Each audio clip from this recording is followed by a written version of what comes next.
আমাদের ওই এলাকায় যেন, যেটা মহানগরের আমির বলছে, দীর্ঘমেয়াদে ওখানে নেতৃত্ব, ওখানে প্রতিষ্ঠান, অনেক অনেক কিছু করার সুযোগ আছে। কিন্তু আমাদের একটি কথা হচ্ছে, আমি একটি কথা বিশ্বাস করি, যার রিজিক আমাদের চিন্তা থাকবে, কিন্তু কাউকে যদি আল্লাহ তাআলা মনোনীত না করেন, সে থাকবে কি করে?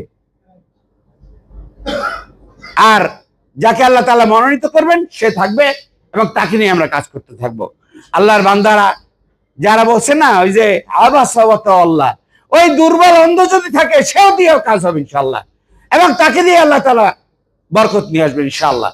তো যাই হোক, আমি হয়তো আবেগের কথা বসে কিছু কথা বলে ফেলেছি, হয়তো আপনাদের ভালো নাও লাগতে পারে। আর সর্বোপরি কথা হচ্ছে যে, আমাদের আজকে এই যে ফোরাম গঠিত হলো, সেই ফোরামের মধ্যে দিয়ে আজকে সূচনা মাত্র, সামনের দিকে কুরবানি আছে, ঈদ আছে, সেই উপলক্ষে আমি ইয়া করব যে আরো ব্যাপকভাবে এখানে যারা আজকে উপস্থিত আছি আমরা, তারা আরো সকলে মিলে এখানের এই যোগাযোগটার মধ্য দিয়ে আমরা যেন আমাদের এলাকায়, আমাদের গণ্ডির মানে বাইরেও আমরা যেন আমাদের দাওয়াতকে ছড়াই দিতে পারি, সংগঠনকে শক্তিশালী করতে পারি, আমাদের ভূমিকাকে আরো পরিপক্ক করতে পারি, আর ওখানে মূল সংগঠনের সাথে আমাদের সম্পৃক্ত যারা থাকে, আর এখানে যারা আছেন এখানেও যেন বলিষ্ঠ ভূমিকা।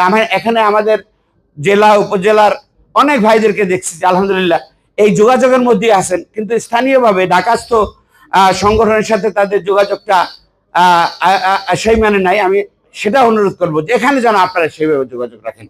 যাই হোক, লম্বা কথা বলার সুযোগ নাই, তবুও একটু লম্বা কথা বলে ফেলেছি।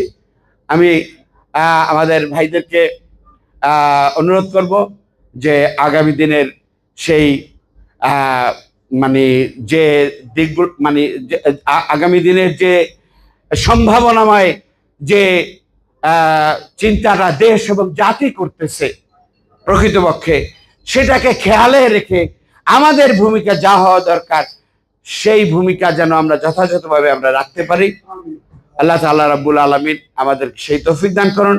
বাংলাদেশকে আল্লাহ তাআলা একটি সুন্দর, সমৃদ্ধশালী, কল্যাণকর এবং আমাদের আদর্শ এবং রাজনীতির অনুকূল একটি পরিবেশ দান করেন। আল্লাহ তাআলা সেই তৌফিক দান করেন। আমা তৌফিক ইল্লা বিল্লাহ।